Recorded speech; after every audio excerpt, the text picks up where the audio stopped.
For the last few years, the automotive world has been trained to believe one simple story. China's rise is electric. Batteries, 800-volt platforms, low-cost EVs, compact motors, software-defined cabins. That was supposed to be the battlefield. And for the American market, that already felt dangerous enough. Detroit could argue about tariffs. Tesla could argue about software. Legacy brands could argue that performance heritage and motorsport still belonged to the old world. But the GWM GF architecture changes that conversation completely.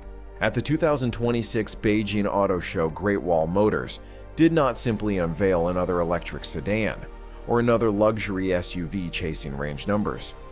It revealed something far more provocative, a track-first performance platform built around a twin-turbo 4.0-liter V8, a full carbon fiber monocoque, and a roadmap toward GT3 racing and a 1,200 horsepower hybrid hypercar.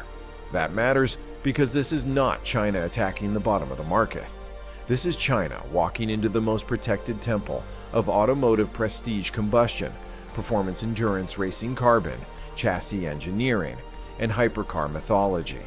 For decades, Europe claimed that territory through Ferrari, Porsche, McLaren, Lamborghini, and Mercedes-AMG. America claimed its own version through Corvette V-Series Cadillacs, Dodge Muscle Ford performance, and the emotional religion of the V8. Now, a Chinese manufacturer is saying something very different. Batteries were only the first front. The next front is the racetrack. And if that is true, then the old automotive world has a much bigger problem than cheap EVs. It has to defend its identity.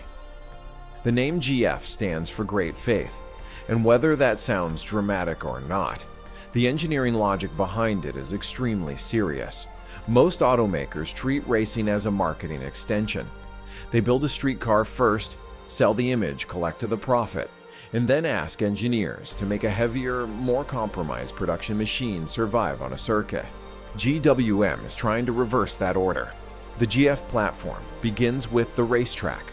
The first mission is not comfort, not commuting, not luxury theater, and not a showroom spec sheet. The first mission is homologation for FIA GT3, one of the most punishing categories in global motorsport. That distinction matters. GT3 is where a car's fantasy gets stripped away. A badge means nothing when the engine is fighting heat. For hours, the brakes are glowing, the tires are degrading, and every suspension component is being hammered. Through curbs, compression zones, and high-speed corners, a GT3 car does not win because it looks expensive.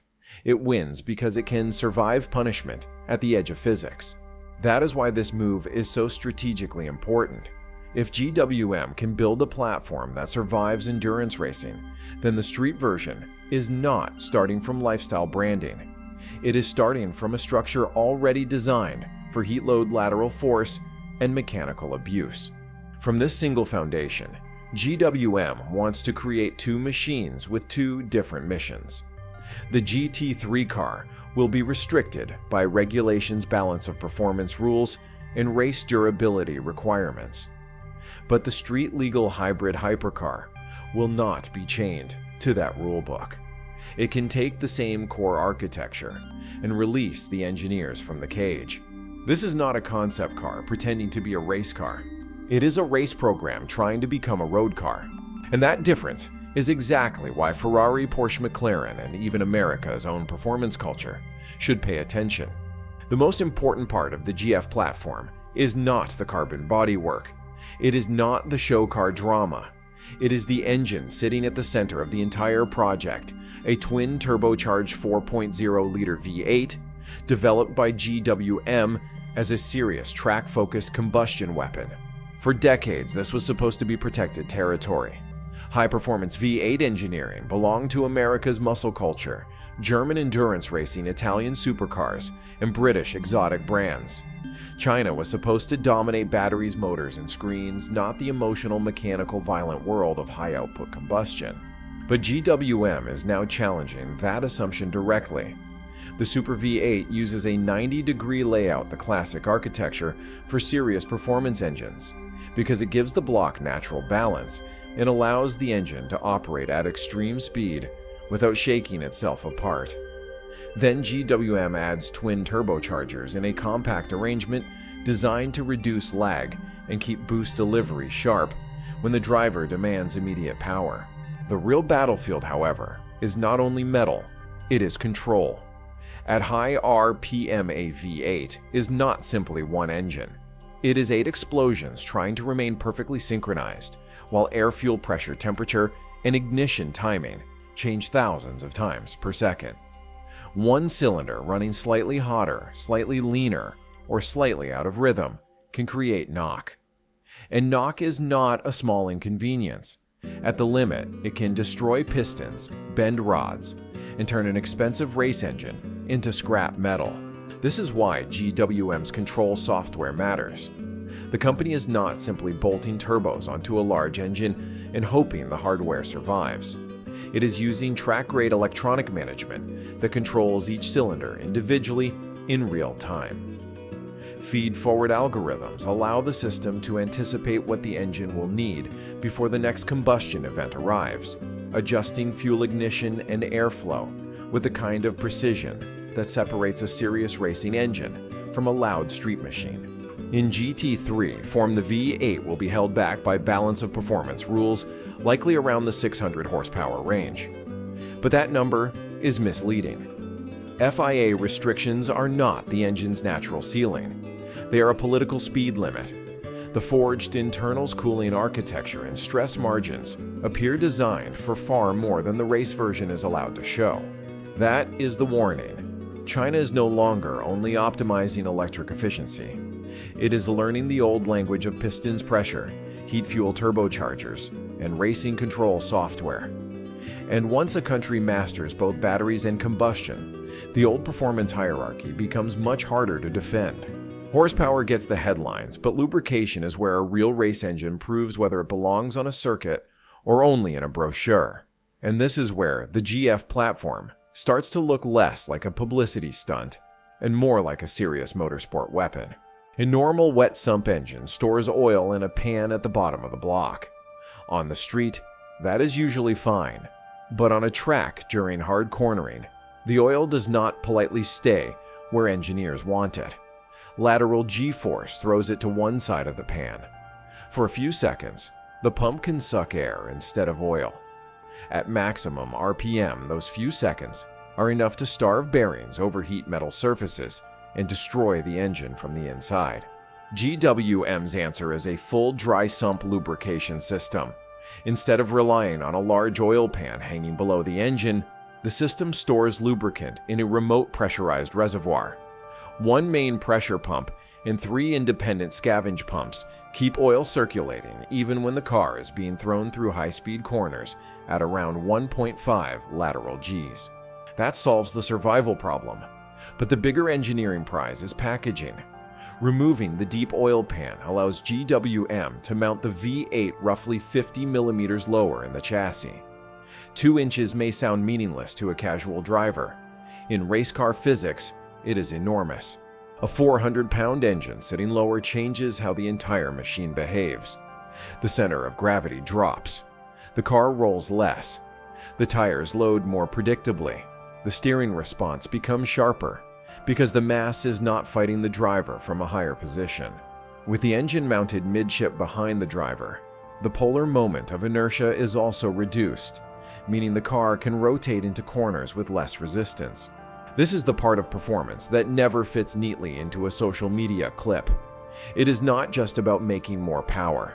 It is about placing the mass where physics hurts you the least. A lower V8 helps the roofline stay below roughly 1.2 meters, improves aerodynamic flow, and lets the chassis work with the air instead of punching through it. That is why dry sump lubrication matters. It is not an exotic detail for a spec sheet. It is the hidden architecture that lets an engine survive, sit lower corner harder, and behave like it was born for punishment. If the V8 is the heart of the GF architecture, the carbon monocoque is its survival cell. And this is where GWM's ambition becomes much harder to dismiss. Any company can draw an aggressive body shape. Any brand can claim track inspiration. But building a true carbon fiber monocoque is a different level of industrial difficulty. A monocoque is not just a frame. It is the central structure that carries the loads, protects the driver, anchors the suspension, and determines how precisely the car responds when every tire is fighting for grip. In a conventional performance, car engineers can use steel, aluminum welds, bolts, and reinforcements. Carbon fiber does not forgive that kind of improvisation. The resin must cure at the right temperature. The carbon weaves must be aligned in the correct direction, because strength only matters if the fibers are carrying the load along the intended stress paths. One mistake in the layup process can create weakness hidden beneath a flawless surface. That is why this technology has traditionally belonged to the world of million-dollar hypercars in top-level racing programs. GWM reportedly spent 5 years working through stress tests, supercomputer simulations, aerodynamic modeling, material trials, and manufacturing discipline to reach this point. The monocoque shown for the GF platform is made from roughly 3,400 individual carbon fiber pieces. Think about that for a moment, 3,400 pieces each needing to sit in the correct position, at the correct angle, with the correct layering logic before the structure can become one rigid survival cell. The production process is closer to aerospace work than ordinary car assembly. It requires a clean room environment, humidity control, stable temperature, and a highly trained team working through long, continuous shifts. According to the presentation, around 20 engineers and technicians may be involved for up to 20 hours just to complete the initial curing process. The result is the number that should worry legacy performance brands: about 130 kilograms, or roughly 286 pounds for the monocoque. GWM claims that is around 40% lighter than an equivalent aerospace-grade aluminum structure, while still delivering torsional rigidity of about 40,000 Newton meters per degree. That rigidity changes everything. If the chassis twists, the suspension cannot do its job with precision. The tires receive confusing loads. The dampers are forced to compensate for structural flex. But when the central cell stays rigid, engineers can tune the spring's dampers, aero platform, and tire behavior with surgical accuracy. This is not decoration. This is the physical foundation of speed. And if GWM can manufacture this kind of structure consistently, then China is not just learning how to build fast cars. It is learning how to build the industrial base behind fast cars. Once the GT3 foundation is established, the second machine becomes even more dangerous: the street-legal hybrid hypercar. The race car is trapped inside regulations. It must obey FIA limits, balance of performance adjustments, weight rules, power restrictions, and endurance requirements. But the road car is where GWM can remove the leash. This is where the twin-turbo V8 stops being a restricted race engine and becomes one half of a much larger weapon system. The other half is electric power. Not an EV system designed mainly for long highway range, but a hybrid system designed for violent energy discharge, the kind of instant torque delivery that can fill every microscopic gap left by turbochargers, gear changes, and combustion response. The target is a combined output beyond 1,200 horsepower. But the number alone is not the story. Anyone can talk about horsepower. The real question is whether the chassis, tires, cooling, torque management, and weight can turn that number into controlled acceleration instead of expensive chaos. That is why the carbon monocoque and the dry-sump V8 matter so much. The lower engine placement reduces center of gravity. The rigid survival cell gives the suspension a stable platform. The electric motors can deliver torque exactly when the combustion engine is building boost. Advanced torque vectoring can push power to the wheels that can actually use it instead of simply overwhelming the tires. GWM is also chasing mass reduction with the seriousness of a race program. Carbon fiber titanium alloys and a titanium exhaust system, reportedly cutting exhaust weight by around 40%, are not cosmetic choices. They are part of a larger attempt to reach a power-to-weight ratio, approaching 0.7 horsepower per kilogram. At that level, the car is no longer competing with normal performance machines. It is entering the airspace of the most exclusive hypercars on Earth. This is where the threat becomes symbolic. Ferrari, Porsche, McLaren, Lamborghini, Corvette, Cadillac V-Series, and the remaining icons of combustion performance have always defended something deeper than speed. They defended heritage. They defended sound. They defended the belief that high-performance engineering was built through generations of racing memory. The GF hypercar attacks that belief from both sides. It uses combustion to enter the emotional world of the old guard. Then it uses electric precision to expose the weaknesses of that same old guard. It does not reject the V8. It absorbs it, electrifies. It controls it and turns it into a new kind of weapon. For the old automotive world, that is the uncomfortable part. China is not choosing between batteries and engines anymore. It is trying to combine both into a single performance doctrine. And if that doctrine works on the road, then GT3 is not the final target. It is only the opening shot. What GWM revealed with the GF architecture is not just a fast car, and it is not just a Chinese V8 story. It is a declaration that the performance battlefield is expanding.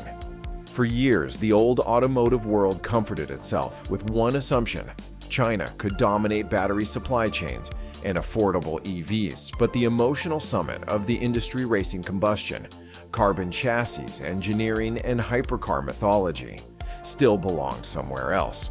That assumption is now under pressure. GWM is not buying a borrowed engine and wrapping it in carbon theater.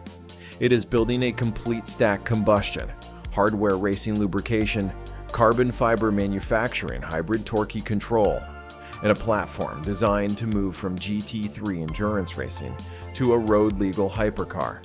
For Europe, this is a direct challenge to the temple of Ferrari, Porsche, McLaren, and Lamborghini. But for America, the message cuts even deeper. The V8 has never been just an engine here. It has been a cultural symbol. Corvette muscle cars, NASCAR drag strips, Detroit pride, and the belief that mechanical power still carries a uniquely American identity. Now, China is entering that language, not as an outsider imitating the sound, but as an industrial power trying to rewrite the grammar. The question is no longer whether China can build electric cars. That argument is already old. The question is whether the old performance powers can defend the last territory they believed was untouchable. The stopwatch started at Beijing, and this time, it is not counting acceleration. It is counting how long the old order can still pretend the racetrack belongs only to them.